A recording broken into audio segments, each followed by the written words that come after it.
Muchas veces llegamos a pensar que Dios no está presente en nuestras tribulaciones, pero Dios no está ausente. El Dios que ve es el Dios presente en nuestras vidas. El apóstol Pedro está escribiendo a los expatriados de la dispersión, aquellos cristianos que habían sido dispersos por predicar el evangelio, aquellos que estaban padeciendo persecución, aquellos que estaban sufriendo, aquellos que estaban siendo amenazados de muerte, aquellos que aún de sus mismos familiares eran traicionados y entregados a muerte. Y todo por causa de su fe en Jesucristo. La peor persecución estaba por venir. El apóstol escribe y algunos comentaristas nos dicen que después que Pedro escribe sus dos cartas, se viene la segunda y gran persecución donde él es muerto. Él escribe, hermanos, a las 5 provincias romanas de Asia Menor, hoy en día a los turcos. El propósito era animar a permanecer firmes en medio de las pruebas. Pedro nos recuerda primeramente en el capítulo 1, primero nos recuerda las bendiciones que tenemos nosotros. Y no solo a las 5 provincias, sino a cada uno de los que estamos también nosotros el día de hoy. Nos recuerda en el primer capítulo lo que hemos recibido de parte de Cristo, y lo hace con el propósito, amados hermanos, de recordarnos que los que hemos sido llamados por Cristo hemos sido bendecidos. Amén. Y no olvide que ellos estaban pasando por persecución, estaban pasando por muerte, pero no por problemas que ellos se buscaban, sino por causa de su fe. Amén. Y lo primero que hace Pedro en el primer capítulo nos dice que nosotros tenemos una nueva vida en Cristo Jesús. ¿Me sigue? Amén. Por medio de Cristo, mediante su resurrección. Nos habla también en el primer capítulo que gozamos de una herencia que no se acaba, una herencia que no se marchita, una herencia incorruptible, incontaminada, es decir, una herencia eterna en los cielos. También nos recuerda en el capítulo 1 que gozamos de la salvación aún en los momentos más difíciles.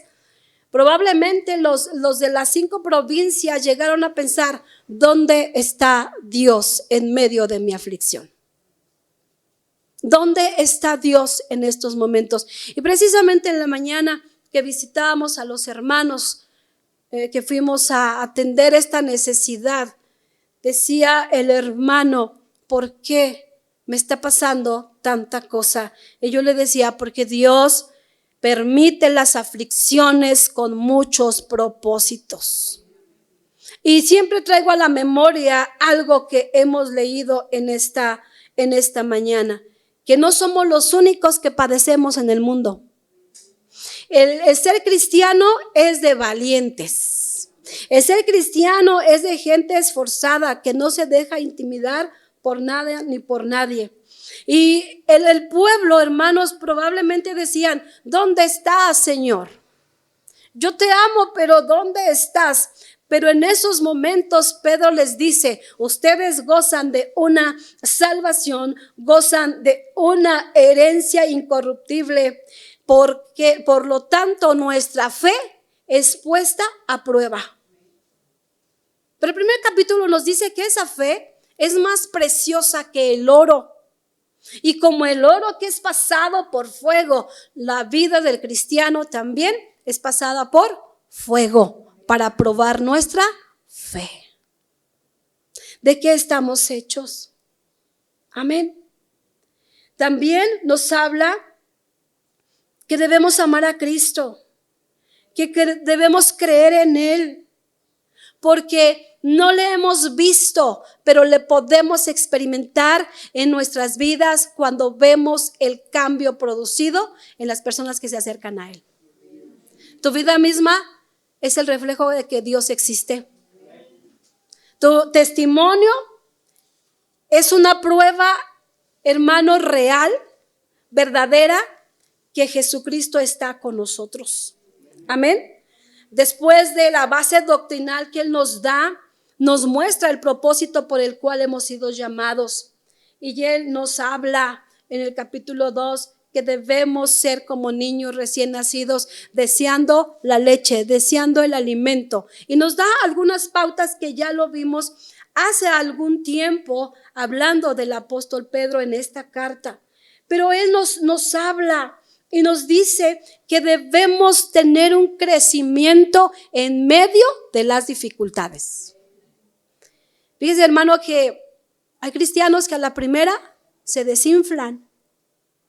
Pero ¿qué cree? Que nosotros debemos tener firmemente en nuestra mente y en nuestro corazón que nuestra vida en esta tierra no es eterna, que lo eterno está por venir. Amén. Y nos habla como hijos obedientes en el capítulo 2, pero también nos habla de nuestra misión, de nuestra esencia. Nos dice que ahora somos un pueblo santo, un pueblo adquirido por Dios, con el propósito de anunciar las virtudes del que nos llamó. Es decir, nos habla de los deberes que tenemos como cristianos.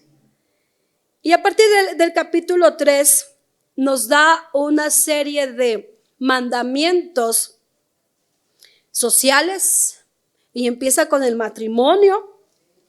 Y empieza con esta parte. Me llama la atención de Pedro, hermanos, porque no se va primero a decir respeten a las autoridades, hagan esto, no, sino empieza con el matrimonio. Y es que los matrimonios sólidos son la base fundamental para una familia bendecida. Lo que tú enseñes a tu hijo es el comportamiento que tendrá afuera. Nuestros hijos es algo que no nos gusta mucho a algunos cuando decimos tu hijo es el reflejo del padre. Es lo que tú le enseñes. Nosotros nos gozamos con los chiquillos de Sinaí porque algunos caminan como la mamá o el papá. Y uno dice, ay, no cabe duda que este niño es hijo de. Por lo tanto, el apóstol empieza con el trato de los matrimonios. No es el tema de hoy, porque quiero llegar al capítulo 5. Y después en el capítulo 4 vuelve a retomar los padecimientos, pero ahora de Cristo. Y vuelve a recordar, hermano, esto que a veces se nos olvida a nosotros.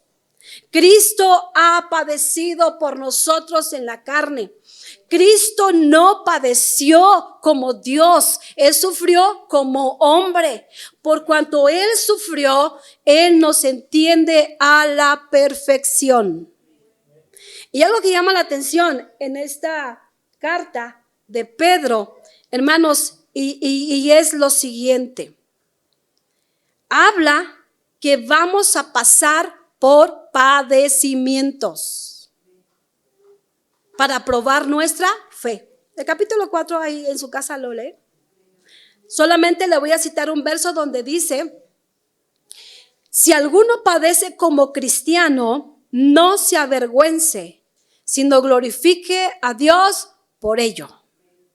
Porque el contexto nos dice que ninguno padezca como homicida o ladrón o malhechor o por entremeterse en lo ajeno. Porque a veces decimos, yo estoy padeciendo, pero investigamos, ¿no? Y decimos, ¿y por qué padeces? Pues porque me metí donde no debía. Pues eso no es padecer por Cristo, mi hermano. Eso es padecer porque a ti te gusta entrometerse en lo ajeno. No sé si me va a entender. Pero estamos hablando de los padecimientos por causa de nuestra fe. Vea lo que le acabo de mencionar hace unos momentos. Ellos estaban siendo perseguidos y a muerte por causa de su fe. Líbranos Dios, hermano, Líbrenos Dios, aunque ya se ve, se vislumbra por ahí la persecución para la iglesia. Usted está enterado de las noticias. ¿Qué ha dicho el nuevo Papa? Va con todo contra los cristianos. Desaparezcan las iglesias cristianas, porque somos unos ladrones. Hemos robado gente para la gloria del Señor. Ya se asustó. Ay, ¿qué viene? Lo que padeces ahora, yo sé que hay padecimientos, hermanos, pero lo que padeces ahora no se compara a lo que ellos estaban sufriendo. Y vea, ante este panorama, viene algo que primero es para el pastor, para los pastores, para los líderes de la iglesia. Capítulo 5, ¿está usted listo? Gloria al Señor. Alabemos el nombre de Dios. Gloria al Señor. Empieza con hermano, un ruego a los ancianos que están entre vosotros. ¿Y qué dice Pedro? Yo anciano también, con ellos, y testigo de los padecimientos de Cristo, que soy también participante de la gloria que será revelada. En este capítulo final de la primera carta encontramos dos temas, hermanos. Una que es la relación de nuestro sufrimiento y la venida gloriosa de Jesucristo. Y usted va a decir dónde está eso. Vamos por partes. Para cada uno de nosotros, hermano, la vida cristiana, escúcheme bien, a partir de qué momento inicia la vida cristiana, no solo para nosotros, sino para la humanidad. Comenzó con el sufrimiento del Señor Jesucristo en la cruz del Calvario. A partir de ahí viene la iglesia, a partir de un sufrimiento. Y cuando yo leí esta parte decía, Señor, abre mis ojos, abre nuestros ojos, porque a veces llegamos a pensar que todo es color de rosa, pero tú, mi Señor, fuiste al madero, fue, hermano, a dar su vida por nosotros, y usted y yo somos el fruto de esa aflicción. ¿Se goza por ello? Él pagó el castigo por nuestros pecados. Amén. Pero hoy en día también hay sufrimiento, ya no en Jesús, sino para los seguidores. ¿Sabe por qué? Porque Dios usa el padecimiento, usa el sufrimiento para refinarnos y hacer de nosotros una clase de cristianos de calidad. Hermano, si tú estás padeciendo, gózate. Un amén. Gózate, porque Dios está forjando el carácter cristiano. Yo quiero que haga así como que una retrospectiva en su vida, en su corazón, y diga, estoy reaccionando hoy con este problema como reaccionaba hace un año atrás. Eso quiere decir que tú estás madurando en Dios. Eso quiere decir que estamos creciendo en el Señor. Pero si reaccionamos y actuamos de la misma manera de hace un año, déjame decirte que van a seguir las pruebas en tu vida. Aunque no diga amén. Dios usa esa parte del sufrimiento, lo permite para afinarnos, hermano, y ser la clase de cristianos que Él pueda usar. Todos queremos ser usados por Dios. Del versículo 1 al 4 nos enseña que el sufrimiento, fíjese hermano, el sufrimiento produce servicio y esperanza. ¿Cómo está esto? Y a mí me gustó, hermanos, para este tema, los efectos del sufrimiento cristiano. Debe haber efectos positivos o negativos en tu sufrir. Dice la Biblia, ruego a los ancianos que están entre vosotros. Ruego a los ancianos. Yo anciano también. Se entiende que el apóstol Pedro ya estaba de una edad avanzada. Ya estaba grande. Pero les está diciendo, yo les pido, y yo juntamente con ustedes, que he sido testigo de los padecimientos de Cristo. Vea cómo entra. ¿Cómo entra? No dice porque la gloriosa venida del Señor, no. Yo les ruego, mis hermanos, siervos, servidores, predicadores, pastores, acuérdense primero de los sufrimientos de Cristo. Y es que, hermano, todo cristiano y todo ser humano hacemos planes de vida. ¿Se ha dado cuenta? Por ejemplo, estamos terminando vamos a terminar el primer semestre del año, ¿no? Y decimos, ¿qué hice de lo que me propuse? Hacemos una evaluación y decimos, bueno, voy a hacer ahora mi plan de vida para el otro año. Pero en el plan de vida, en el programa de vida para nuestro futuro, hermanos, estará la perspectiva de que un día Cristo volverá. En mi proyecto de vida tendré plasmado ahí, estoy consciente que un día Cristo volverá. Me llevará, ya sea que me llame a su presencia o que nos arrebate a la iglesia. ¿Alguno de ustedes ha hecho esto? Plasmar en nuestro cuaderno, voy a hacer esto y esto. Pero acuérdate, Raquel, que debes de vivir como si Cristo viniera hoy. Y es que, hermano, cabe la pregunta, ¿es la venida de Cristo parte de nuestro programa de vida?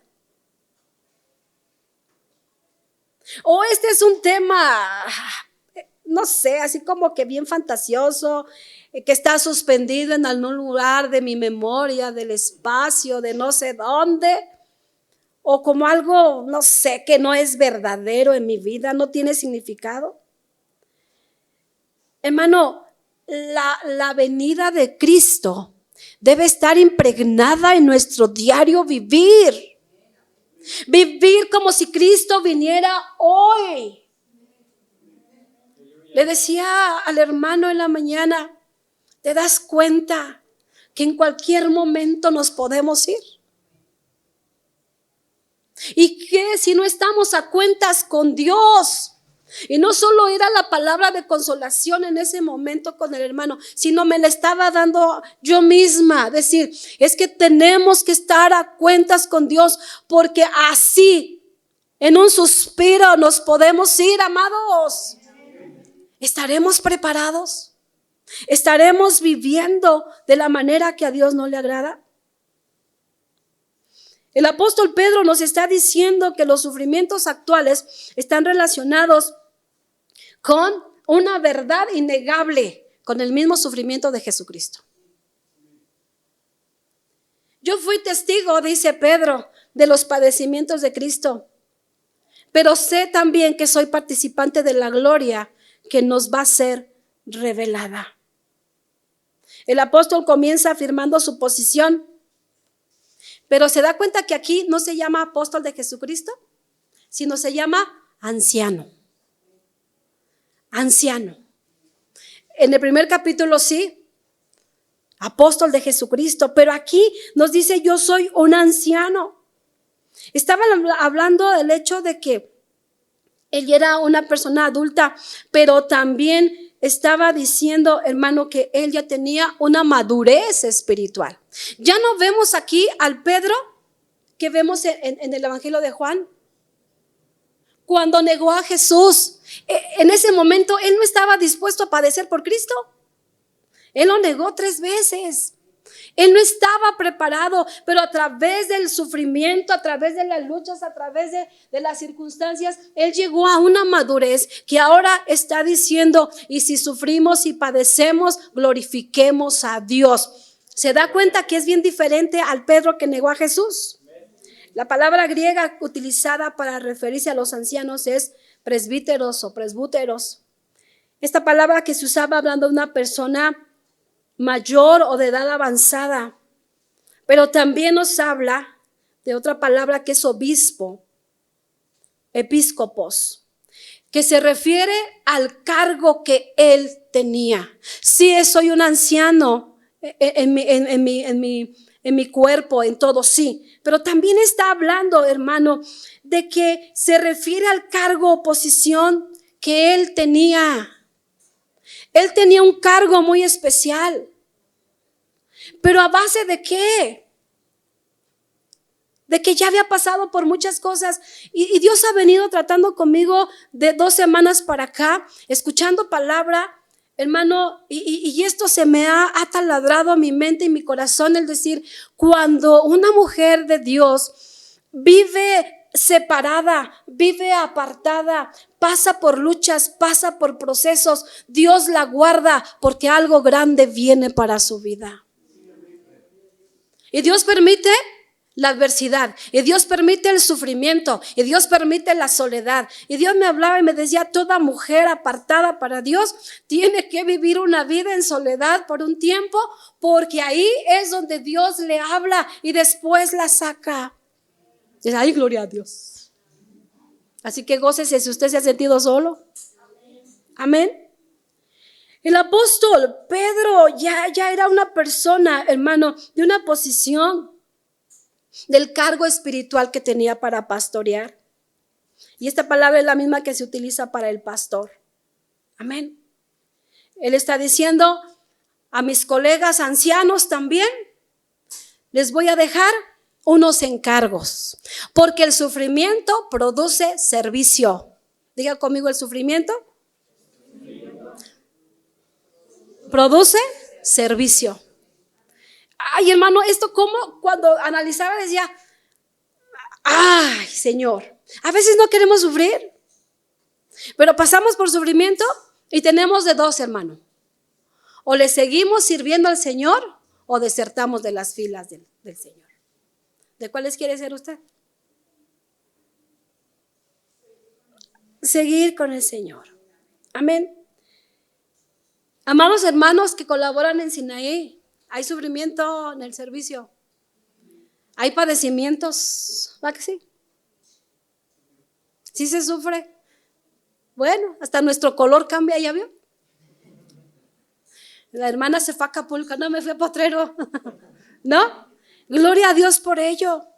Y vea cómo nos aconseja. Apacentad la grey de Dios que está entre vosotros. Y usted va a decir, eso es para usted, pastora. Amén. Cuando yo leo esto, hermano, de verdad, Dios nos confronta. Pero también a los líderes. Apacentad, dale de comer, alimentalos, cuídalos, protégelos de los lobos rapaces. A la grey que está entre ustedes, cuidando de ella, no por fuerza, sino voluntariamente. Fíjese que aquí hay un detalle, hermanos. Servidores en el área en que estén. Debemos de cuidar al grupo que está a nuestro cargo, pero no por fuerza. Yo ni quería este cargo, yo ni lo quería. Como que nos sentimos bien dignos. Yo cuando escucho esas expresiones digo, fuego del cielo debería de caer sobre tu vida, quemando toda escoria de tu corazón y de tu mente. Como diciendo, es que Dios me rogó. Dios no ruega a nadie. A nadie. El servicio a Dios debe ser voluntariamente y con amor. ¿Y sabe cómo se da? Cuando cuidamos al grupo que a ti te pertenece cuidar. Pero dice, no con fuerza, sino voluntariamente. Y no procurando sacar ganancia deshonesta. De aquí me voy a servir. Voy a hacer una rifa y mitades y mitades, ¿no? De aquí soy. No, hermanos. Voy a rifar un auto. Yo pensé que se iba a animar. ¿No? Pedro les dice a los ancianos que deben de servir impulsados por motivos correctos, por un espíritu apropiado, no sintiéndose obligado. Se vienen cambios de directivas, pero no se siente obligado. Es mejor decir, agradezco.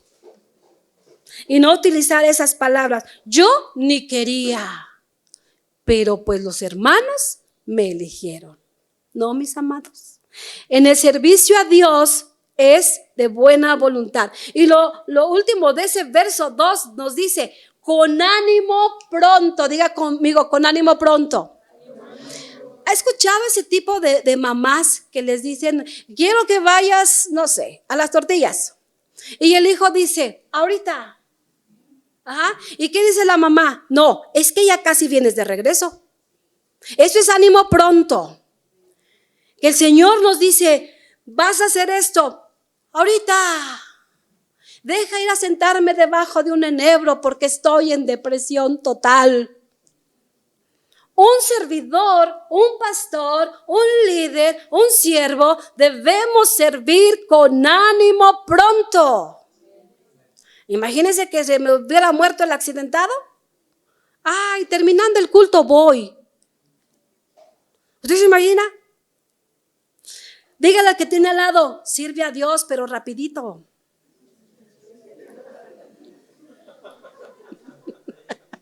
Híjole, hermano, te saben algo. Y sigue dando pauta, no como teniendo señorío sobre los que están a vuestro cuidado, sino siendo ejemplos de la grey. Ahora sí yo soy tu jefe. Y ahora sí, yo soy tu líder. Y ahora sí, al son de mis chisquidos, vas a hacer lo que yo te... No, pues ¿cómo creen, hermano?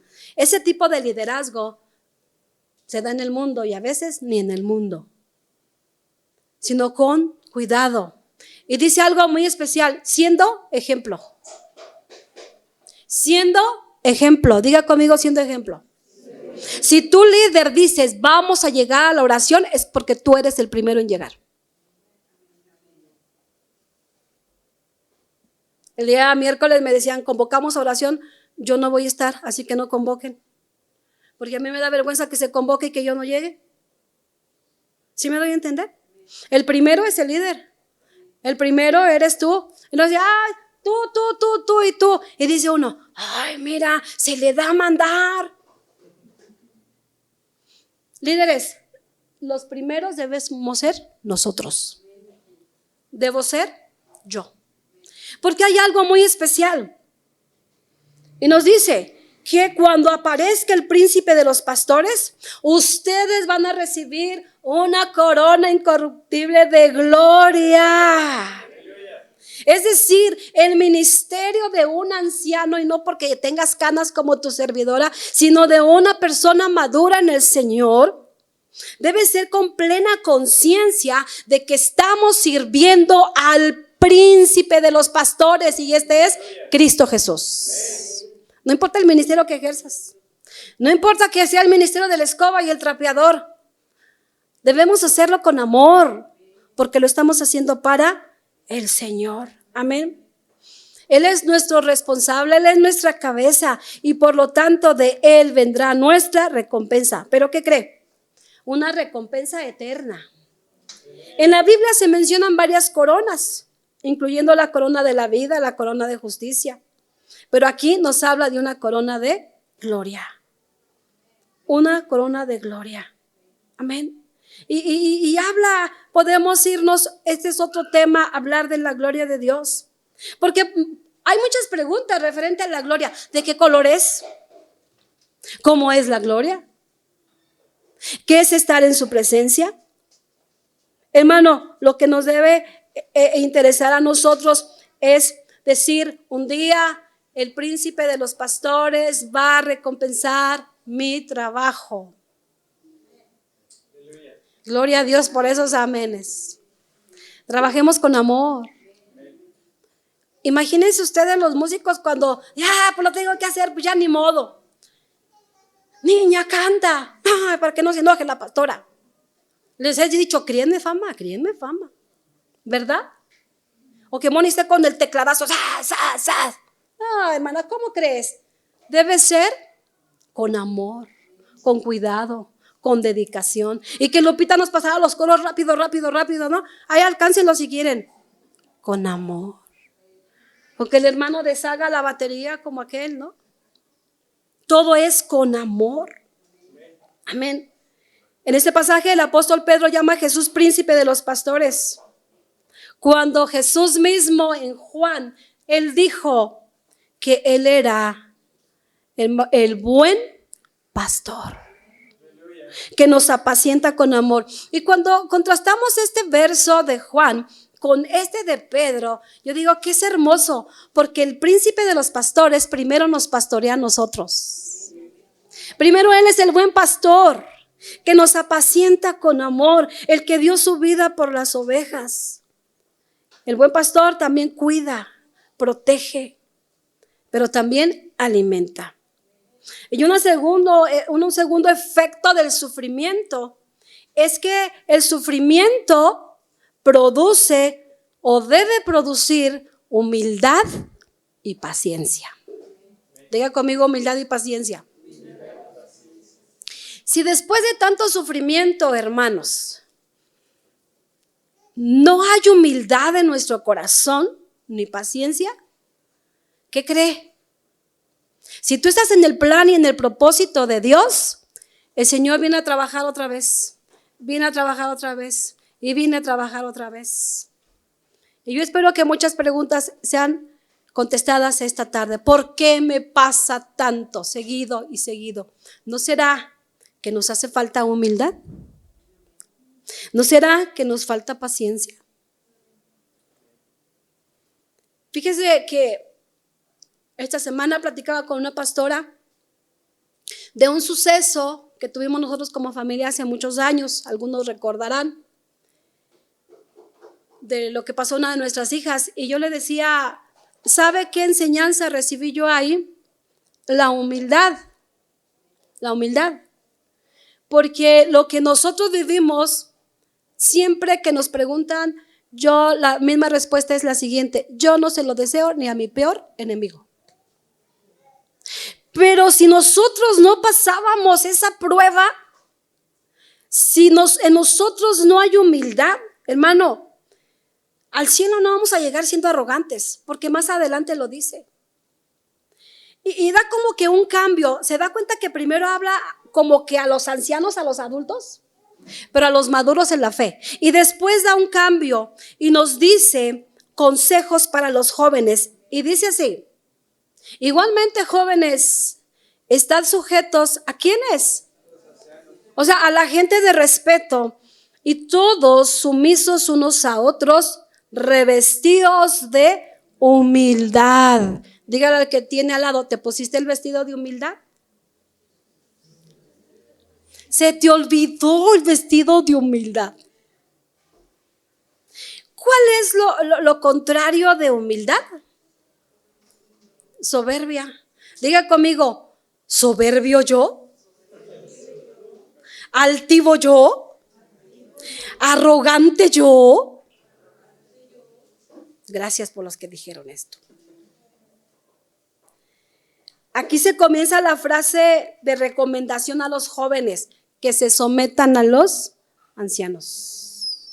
Hoy en día parece ser que este mandamiento se ha invertido, hermanos, porque se supone que los mayores debemos ser ejemplo y tener en sujeción a nuestros jóvenes. Pero hoy en día, nuestros jóvenes, hablando de manera literal, pero también espiritual, pareciera que los jóvenes hoy en día quieren mandar a los papás. Pareciera ser que cuando se llega a cierta edad, como que los adultos, bajo el concepto de algunos muchachos, piensan que los adultos ya no sabemos pensar. Como que los adultos ya no sabemos las nuevas ondas de la vida. Que es verdad, nos cuidan del transporte público, de aquí, de allá, nos volvemos más torpes. Pero ¿qué cree? Una cosa es en lo físico, pero otra cosa es acá y acá. Y a veces queremos aconsejar a algún joven: sí, yo ya sé. Es que yo ya se lo había dicho. Cuando yo escucho esas palabras, sí, yo ya sé, yo me quedo callada y digo, no, pues tú sabes más que yo, pues mejor tropiézate, estréllate. ¿Quieres aprender a golpes A golpes aprenderás en la vida. Jóvenes, no solo jóvenes en su edad que tienen los 13, 14, 15 años, no. Jóvenes en el Señor. Gente que va iniciando en el camino del Señor. A veces piensan que ya eres salvo, que ya tienes la llenura del Espíritu Santo y ya te sientes el súper cristiano. ¿Qué crees que no? El apóstol Pablo, hermano, algo que me impacta de él, que cuando él fue salvo no predicó de inmediato. Él pasó escondido 13, 14 años y después salió a predicar.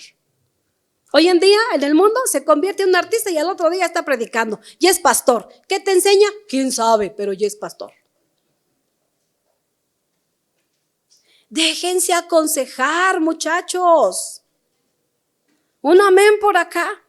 Entonces esta palabra sí es para nosotros. Con el transcurso de los años muchos jóvenes descubren, pero ya con el tiempo, que los consejos que sus padres les daban eran los buenos. Eran los buenos. Porque los padres tienen la escuela de la experiencia y de aquellos golpes duros que la vida nos dio. Las pruebas, las dificultades y el sufrimiento. A mí me llama la atención porque Pedro habla a la gente adulta y luego a los jóvenes. ¿Sabe por qué? Cuando él dice esta palabra, y todos sumisos unos a otros, ancianos, jóvenes, todos, porque también habemos gente adulta que no nos prestamos en nada, que decimos, porque soy tu madre y me tienes que obedecer. Porque yo soy la autoridad en esta casa y tienes que hacer lo que yo te diga.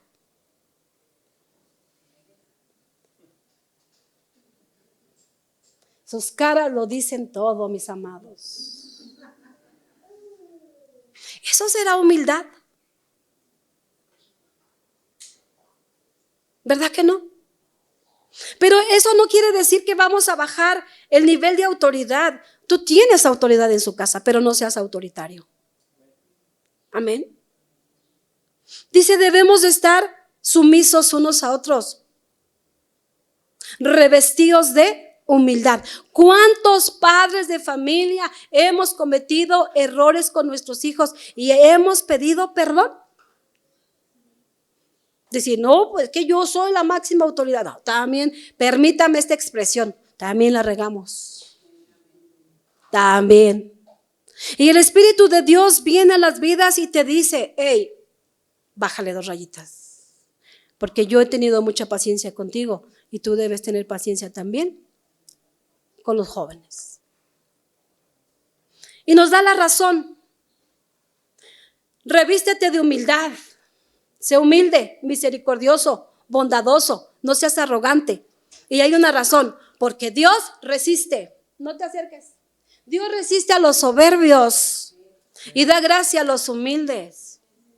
¿Se acuerdan del fariseo y el publicano? ¿Qué decía uno?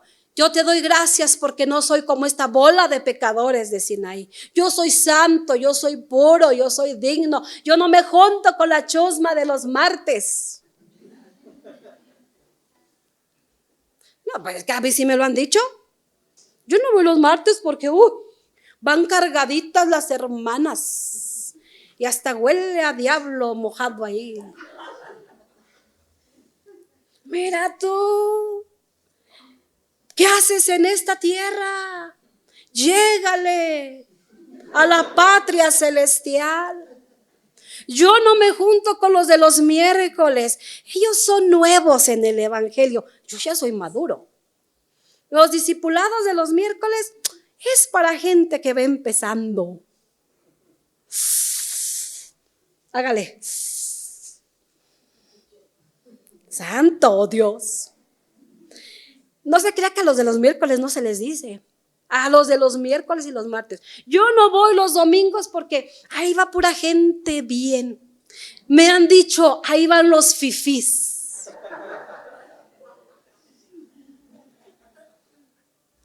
Y luego se visten como pastores, ¿no? Y no estoy profetizando. Amén. Hermanos, es que sin ahí tenemos que ser humildes. Porque dice la Biblia que Dios resiste al soberbio. El soberbio se quiere acercar con Dios. Aquí vengo yo, si soy santo, si soy esto, si soy. Y Dios dice, hey, de aquí para allá pinta tu raya. Yo atiendo al que es manso y humilde de corazón. Amén. Y sigue hablando, humillaos pues bajo la poderosa mano de Dios. Por favor, humillaos. Pero vea, hermano, cómo Pedro nos dice, primero hay que ser humildes entre nosotros. Yo decía, ¿por qué? ¿Por qué no empezó el verso al revés? ¿Se da cuenta? ¿Por qué no dice, humíllate bajo la poderosa mano de Dios? Y después se humilde con los demás. Gracias. ¿Ya se dio cuenta de eso? Porque probablemente el apóstol Pedro, que conocía tanto a Juan, y Juan mencionaba esto constantemente. ¿Cómo dices que amas a tu hermano y dices que amas a Dios que no lo ves, y por qué a tu hermano que lo ves no lo amas?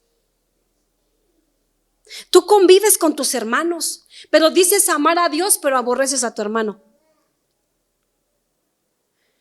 Y el apóstol Pedro nos dice, no, debemos ser humildes entre nosotros. Un martes hablábamos a las mujeres y les decíamos, necesitamos aceptarnos unas a otras así como somos. Así. Y después, sí, ven con humildad, humíllate bajo la mano poderosa de Dios. ¿Para qué? Para que en su tiempo debido Él te exalte, Él te levante, Él levante tu cabeza y no te deje humillado ante las circunstancias. Hermanos, humilditos, nos vemos más bonitos. Porque dice otra porción de la Escritura que el que se humilla será ensalzado, y el que se ensalza será humillado. ¿Se da cuenta que esto del sufrimiento trae muchas cosas? No nada más llorar y llorar por llorar, no. También a veces padecemos, vea, escúcheme lo que le voy a decir. No solo es sufrir y llorar por lo que nos sucede alrededor, sino a veces los mismos sufrimientos es por cómo somos. Por no practicar la humildad, a veces sufrimos. ¿Sí o no? ¿Cuántos de ustedes aman a sus hijos? Pero eso no significa que les toleremos todo. ¿Sabe por qué? Porque cuando salgan a la vida allá afuera van a ser despiadados con tus hijos. Y el que tú lo consientas no quiere decir que allá también te lo consientan. El que tú lo ames, yo lo he visto, hermano. El que tú, es que mi hijo, sí, todas las virtudes, sí, pero yo veo sus defectos, al igual que los míos. ¿Sí me doy a entender? A veces hasta presumimos sus logros de maleduquencia. No existe esa palabra. Pero los ancianos decimos, ay, ¿por qué no le das 3? Corrige a tu hijo y te dará descanso. Pero el joven, ¿qué hace? Se enoja. ¿Sí o no? Sí, se enojan. Hermano, nos hace falta humildad. Vamos a continuar. Dice la Biblia, echa toda tu ansiedad sobre Él, porque Él va a tener cuidado de ti. ¿Qué tiene que ver la humildad con descansar en Dios? ¿Sabe por qué? Porque el arrogante no reconoce que necesita de Dios. El arrogante dice, yo puedo. ¿Cuántas veces han venido? No solo a consejería, sino a terapia psicológica, ¿no? Pero ¿qué dicen? Yo puedo. El día que yo quiera, yo dejo esto. ¿Verdad que sí? El día que yo puedo. Sí, porque hay una arrogancia. Por lo que dice el verso anterior. Hay soberbia, porque no se reconoce que necesitamos humillarnos bajo el Señor y vaciar toda mi ansiedad, vaciar toda mi preocupación, vaciar toda mi tristeza en Dios y decirle: Señor, solo tú me puedes ayudar. Eso también, hermano, es humildad. Reconocer que necesitamos de Jesucristo. A los varones, con todo el respeto, hermanos, ¿cómo les cuesta? ¿Cómo les cuesta? Decía en la mañana a este varón: llora, clámale al Señor. No es pecado, enciérrate en el carro y chíllale y dile: gracias porque me libraste de la muerte. Echa tu preocupación, tu ansiedad, tus tristezas. No seamos arrogantes con Dios, hermano. A veces abrazamos el dolor, abrazamos la tristeza, abrazamos el desánimo, la depresión, la soledad y decimos: es que yo puedo. No seamos arrogantes. Hay que decirle: ahí está todo, pero abrir el corazón, hermano, delante del Señor. ¿Qué tan cargado vienes el día de hoy? ¿Qué tan preocupado vienes hoy? Dios está con nosotros. Vacía tu corazón y dile: aquí está, mi Señor, yo no puedo.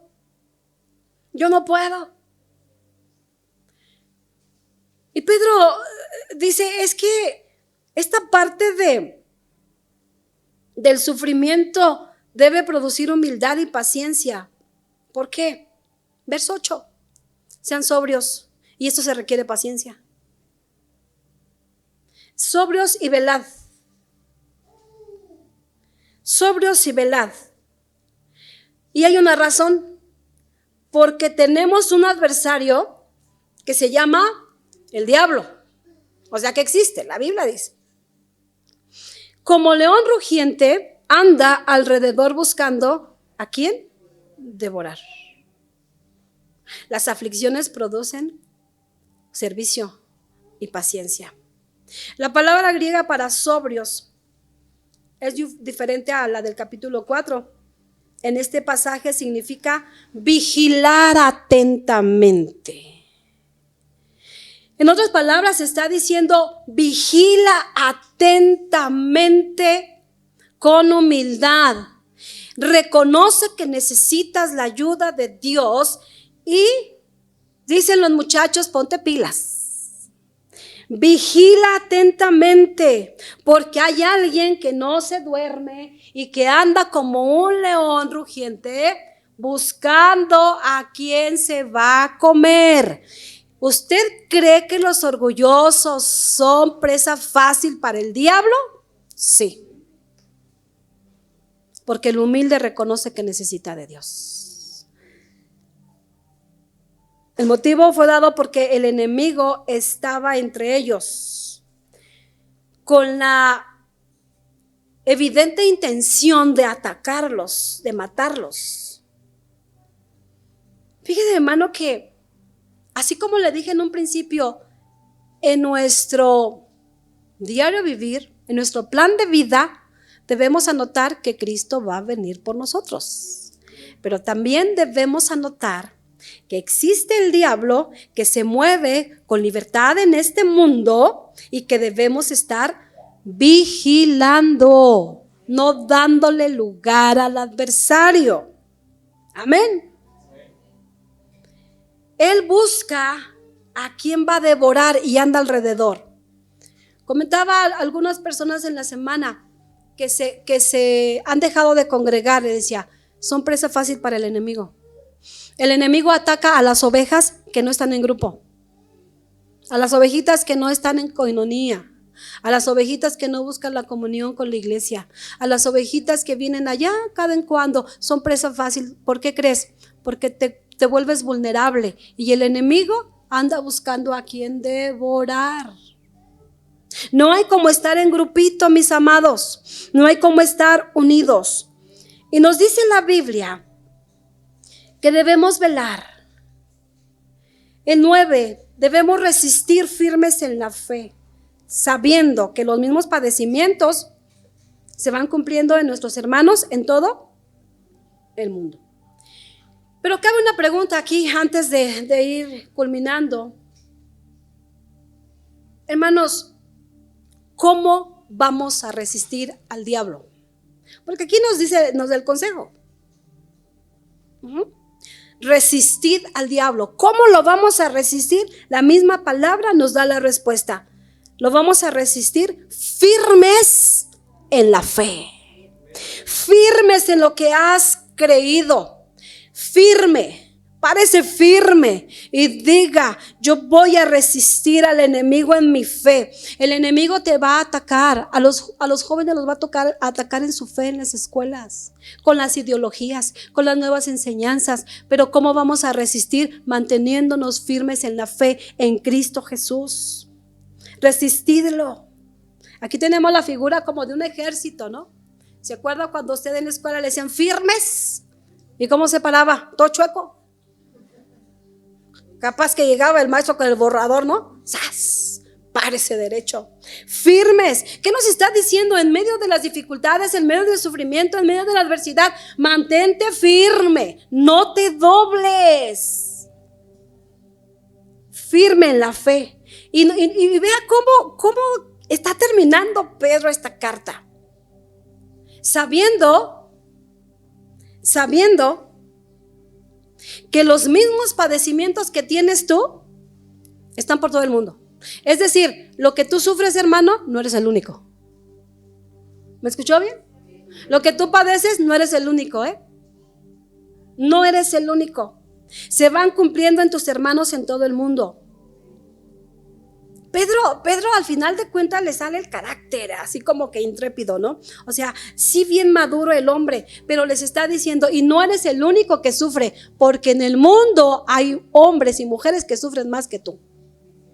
¿Cierto o no? Pero vea, vas a sufrir, vas a padecer. Sé humilde, enseña, sé paciente, sé servicial, porque el Dios de toda gracia, aquí es lo hermoso, el Dios de toda gracia que te llamó a ti, póngale su nombre, mas el Dios de toda gracia que me llamó a su gloria eterna en Jesucristo, después que hayáis padecido, ¿cuánto tiempo? ¿Y no se nos hace eterno el tiempo de la prueba? Un poco de tiempo. El Dios mismo te va a perfeccionar, te va a afirmar, te va a fortalecer y te va a establecer. Es decir, te va a llevar a la madurez en medio de las pruebas. El Señor quiere que madures. Te va a llevar a que te hagas firme, que te hagas fuerte, que te establezcas, que eches raíces en un lugar y no andemos de un lado para otro. Amén. ¿Para qué sirven las pruebas, hermano? ¿Para qué? Para perfeccionarnos, para que maduremos. Esta palabra perfección es para madurar, para estar firmes en la fe, para ser fortalecidos. Nada ni nadie te mueva de lo que tú has creído. Amén. Y Él te establezca. Amén. El apóstol Pedro seguramente recordó cuando el Señor Jesús le habló antes de que Pedro le traicionara. Ahí en Lucas nos menciona que el Señor Jesús le dice a Pedro: Simón, el enemigo te ha pedido para zarandearte. Vas a ser zarandeado. ¿Y qué crees, amigo? Que le di permiso. Pero una vez vuelto en sí, tú vas a confirmar a tus hermanos. Vas a fortalecer a tus compañeros.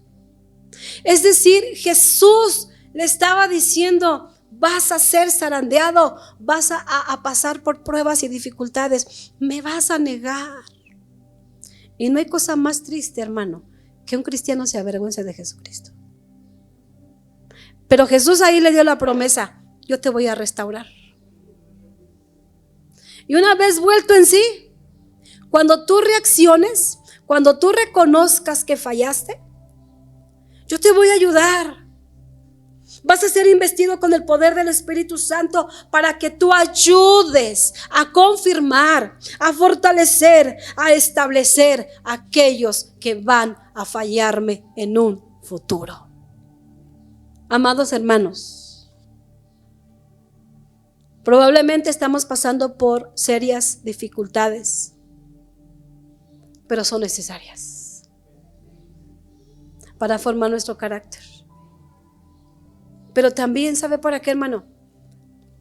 Para que una vez vueltos en sí, una vez que reconozcamos el propósito de Dios, cuando veamos a otro hermano que está pasando por dificultad, le digamos: hermano, yo te voy a ayudar, yo te voy a confortar, porque yo ya pasé por esa situación. No te quedes con tu dolor, no te quedes con tus tristezas, no te quedes con tus soledades. Debe haber, hermano, efectos de nuestro sufrimiento. Si no hay efectos buenos de todo lo que vivimos y tú estás en el propósito de Dios, como dice el apóstol Pedro, no te sorprendas de las luchas que vendrán, porque hasta que el Señor cumpla su propósito en nosotros, Él va a permitir que pasemos, y dice Pedro, no una, no dos, diversas pruebas. ¿Se da cuenta que mis situaciones no son las mismas de usted? Que lo de la hermana Cecilia no son las mismas que de la hermana Yolanda, Erika, Marlene, y podemos hablar así. Las del hermano Juan no son las mismas que Leo, no son las mismas que Lupita, que Moni, que Abdías, no son las mismas. No son las mismas, pero estamos en los brazos del mismo Señor, eso sí. Estamos sufriendo situaciones diversas, pero el Dios de mi hermana es el mismo Dios mío, que ha prometido estar conmigo todos los días hasta el fin del mundo. Hermano, anímese en el nombre del Señor. Sus diversas pruebas tienen solución. ¿Qué le parece si ejercitamos ese verso que tocábamos hoy? Echando toda vuestra ansiedad sobre Él. ¿Qué te aflige el día de hoy?